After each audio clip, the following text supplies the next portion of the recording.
السلام عليكم ورحمة الله وبركاته. كيفكم شباب؟ إن شاء الله تكونوا بصحة وعافية. طبعا يا شباب هذا الفيديو طلب من أحد المتابعين، طلب مني أشرح عن كيف تسترجع محفظة OKX وكيف تقوم بتحويل العملات من المحفظة. القناة محتاجة لدعمكم باشتراك ولايك وتعليق، وأي موضوعات تريدوني أن أشرح فيها اطرحوها في التعليقات، استنونا ولا تروحوا بعيد. سوف نبدأ الشرح الآن. أول شيء نضغط على إيقونة التطبيق، افتح محل التطبيق يقول تسجيل الدخول أو التسجيل يا شباب إذا كان معنا حساب.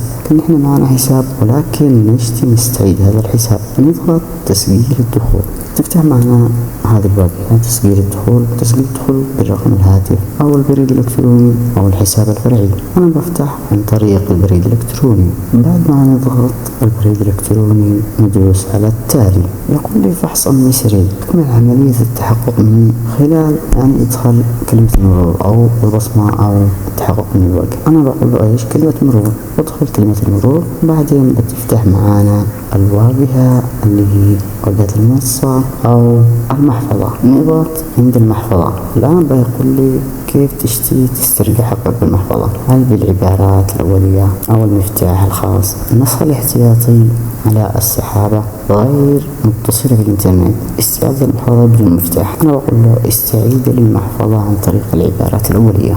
يقول لنا احترس من الاحتيال ونصائح أمنية وكذا، نقول له موافق، نضغط موافق.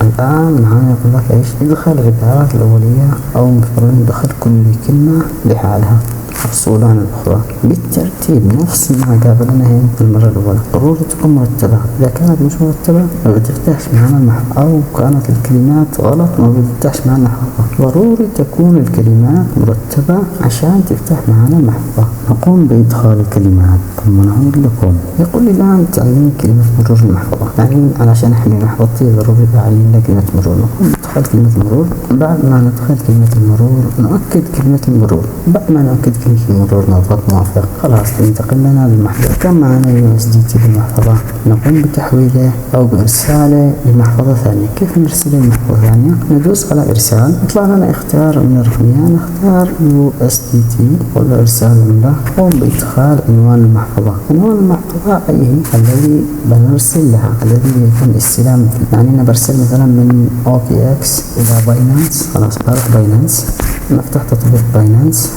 نقول له ايش، ايداع عملات رقمية. خلاص هو يقول لي اختار العملة اللي بتودعها، انا بقول له USDT. يقول لي اختار الشبكة. ضروري الشبكة يا شباب تكون شبكة موحدة ما بين المحفظة هذه محفظة باينانس وما بين محفظة OKX، شبكة واحدة. بعد ما نختار الشبكة يا شباب، خلينا بختار BNB. بعد ما نختار الشبكة بيطلع معنا عنوان المحفظة او الرمز الكود. ننسخ عنوان المحفظة، نروح لتطبيق OKX، نقوم برسم عنوان المحفظة ثم نضغط تأكيد. يطلع لي كم تشتي ترسل من USDT.